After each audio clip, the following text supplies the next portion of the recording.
Quand on fait un balayage horizontal, on aura tendance à se calmer. C'est un peu comme les enfants quand ils vont regarder par la fenêtre de la voiture, ils vont voir le paysage défiler, puis après ils vont s'endormir. Bonjour Olivia, merci de nous recevoir à nouveau dans ton showroom. Donc pour cette deuxième vidéo, j'avais envie que tu nous parles un peu plus du deuxième volet de ton projet BOA, qui est le support visuel et la cinétique oculaire BOA. J'ai développé la cinétique oculaire, donc tout est pixelisé, parce que le pixel va attirer l'œil et après on va sauter d'un petit pixel à l'autre. Donc c'est moi qui va tout développer cette cinétique, pour avoir soit une cinétique plutôt horizontale ou verticale, dans le but de concentrer ou alors de calmer. En combien de temps, quand je regarde ton tableau, je me relaxe devant un tableau ou devant un visuel? Oui.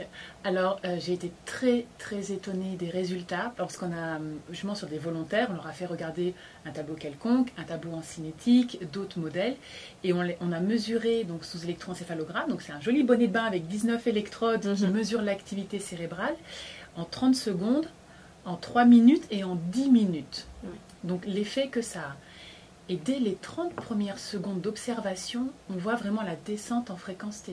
Et j'ai été vraiment scotchée de l'impact tout de suite que ça avait. Après, pour les écoliers, des protège-cahiers ou des classeurs ou justement des cahiers. Parce que j'ai 4 enfants, j'en ai un qui est handicapé, mais les autres vont bien, Dieu merci. Mais ils sont quand même stressés avec les devoirs. Voilà.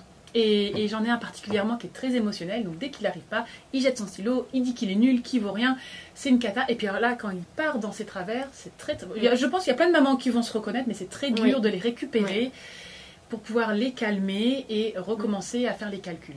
Et j'avais testé sur lui, j'avais mis une protection de cahier BOA, et j'ai dit, voilà, mais dès que tu te sens stressé ou que tu sens que ça va pas, puis que tu as envie de jeter ton stylo, tu fermes le cahier et tu regardes. Il me disait, je regarde où, maman? Et tu regardes où tu veux. Le mouvement oculaire, justement, il est instinctif. Voilà.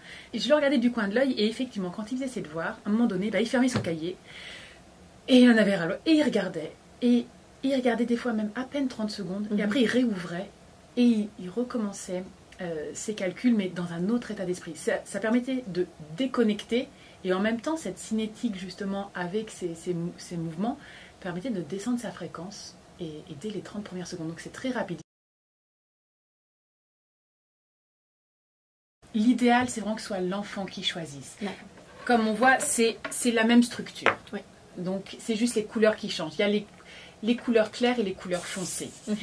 En général, les couleurs foncées, donc où il y a peu de différence de potentiel, ça aura plutôt tendance à ancrer. Les couleurs claires de pouvoir relâcher. Donc ça va dépendre aussi dans quelle phase on est. Mais il y a des fois, on n'est pas linéaire. Peut-être des moments où on a juste besoin d'être là, concentré, se poser, puis d'autres moments, juste de relâcher. Donc c'est pour ça qu'il y a aussi plein de couleurs différentes. On a aussi plein de matières différentes en tant qu'enfant. Donc je pense vraiment l'idéal, c'est que l'enfant choisisse, qu'il soit à l'aise avec la couleur, mais le plus important, c'est vraiment la cinétique, qu'il puisse regarder et lui dire, voilà, le but, c'est qu'il soit autonome et qu'il sent que ça monte, ce stress ou qu'il n'est pas confortable, il ferme son cahier et il regarde où il veut, le temps qu'il veut, et dès qu'il sent qu'à un moment donné, ça va aller, puis il va réouvrir de lui-même. De faire confiance aussi au côté instinctif de son enfant.